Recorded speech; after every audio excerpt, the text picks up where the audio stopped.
Welcome back to the Bryan Devore Connection. I'm your host, Bryan Devore. Today we have a guest with us who's going to talk about an incredible foundation that does great work for youngsters in San Diego County.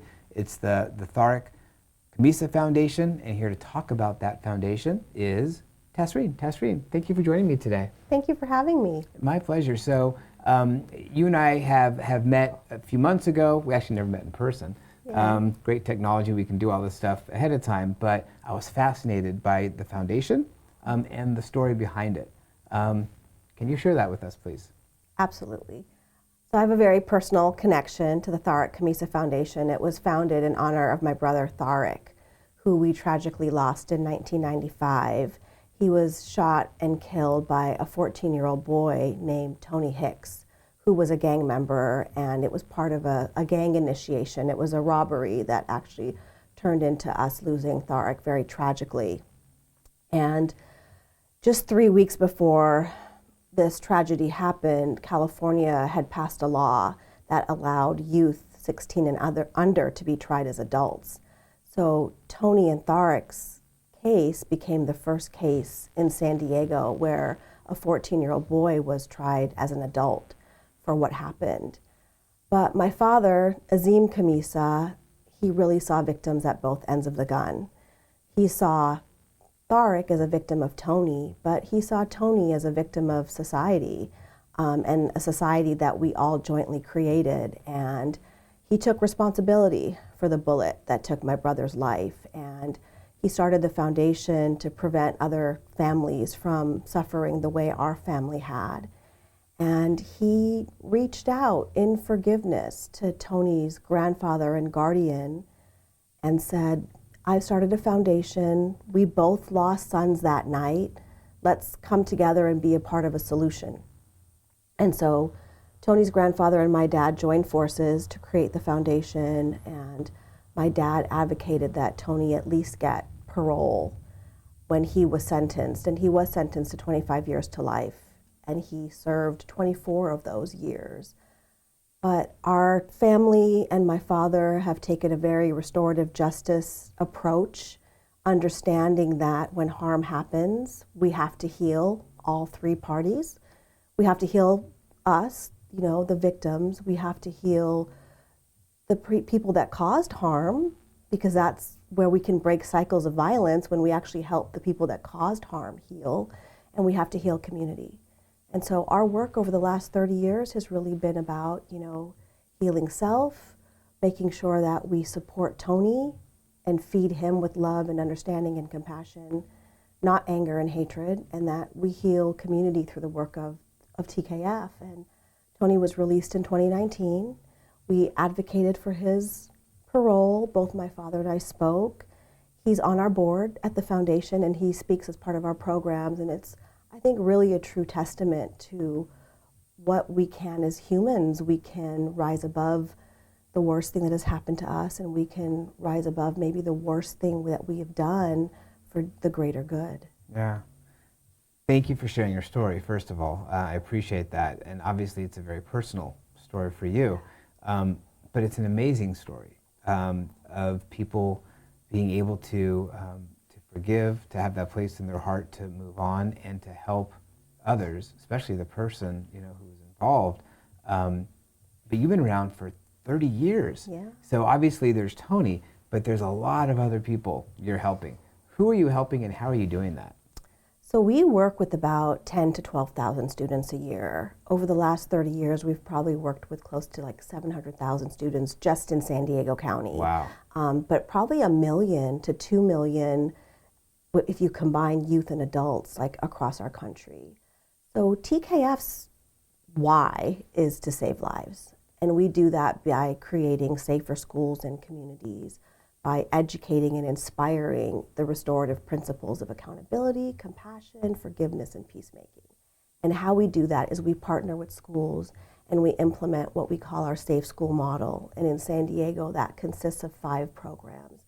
And it ranges from school-wide programs where we do an assembly where we share this origin story, but have connected it with like really crucial teaching moments for young people. Important to ask for help when we're struggling. healthy coping ways to deal with our anger. Why is a path of peace better than a path of violence? And using the origin story as an example of what can happen when we are caused hurt or harm in our lives. How can we deal with that in healthier ways? And we move on to more intense work in those messages. We've created a classroom curriculum that's done in the classroom with students, so really giving them these tools and helping them practice these tools. And then we have one-on-one mentoring programs where there's some kids that need more love.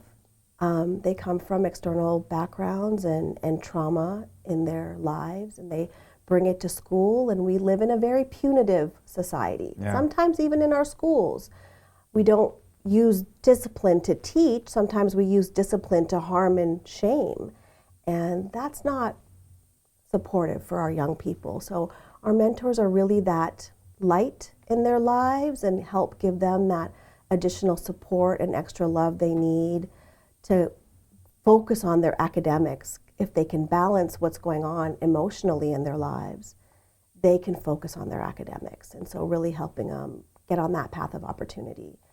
And then we have an after-school peace leadership program. Oftentimes young people go through our programs and they're like, wait, what? What's next? Don't leave. Yeah. You know, and it's oftentimes the kids that are kind of guiding down people on like more destructive paths, but they're leaders. Leaders are leaders.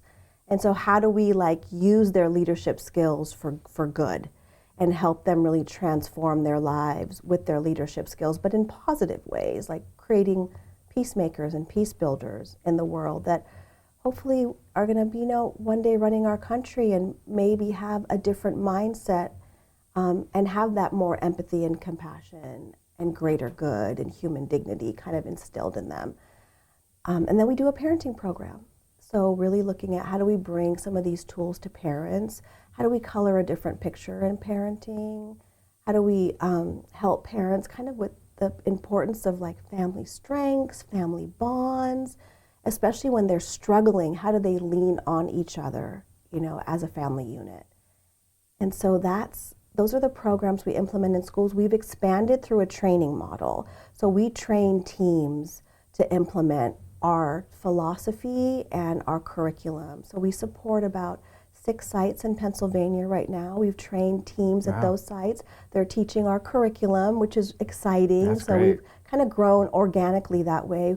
We just trained a team in Santee, so a little closer. Yeah. So we trained all the social workers and the counselors, and they're going to be starting to implement our curriculum in Santee School District, which is really exciting. So that's the work of the foundation. Yeah, I mean, it's so many different programs. It's amazing, and such a big breadth of them. And it's great to hear you're not just in San Diego helping people, but you're helping people all over. It can't be cheap to do that, and funding is getting more and more difficult, isn't it?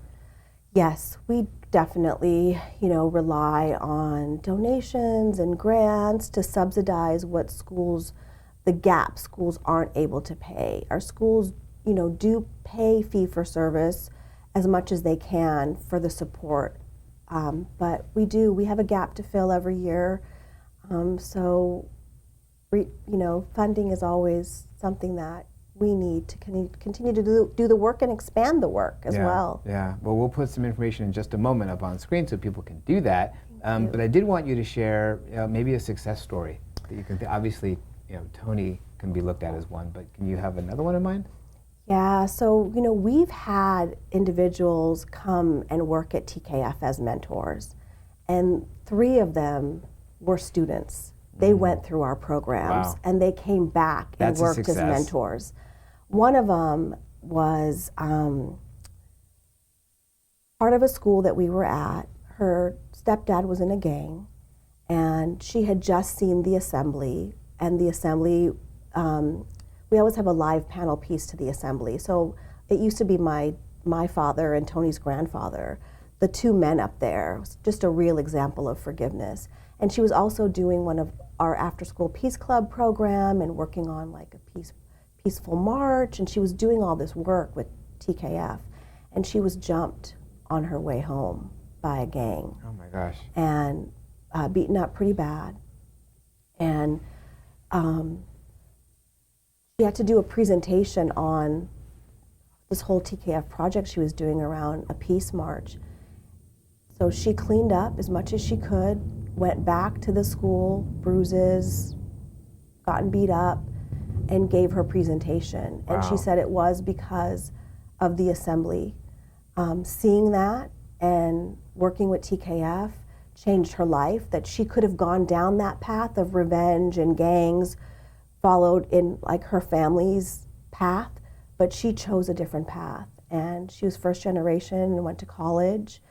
After she graduated with her first degree, she came and worked at TKF for 4 years as a mentor. Just got her master's in social work and is, out there making a difference. So that's one of our success stories. That's a very good success story. Absolutely. So you need to support this organization. They're doing amazing work here in San Diego and beyond. Phone number's on screen. Website is on screen as well. Find ways to donate. Find ways to get involved. Find ways to get this program into your school. Tasreen, thank you so much for sharing today everything about your foundation. Blessings to your family and the work that you guys are doing. Thank you so much My for sharing pleasure. our work. We really Absolutely. appreciate it.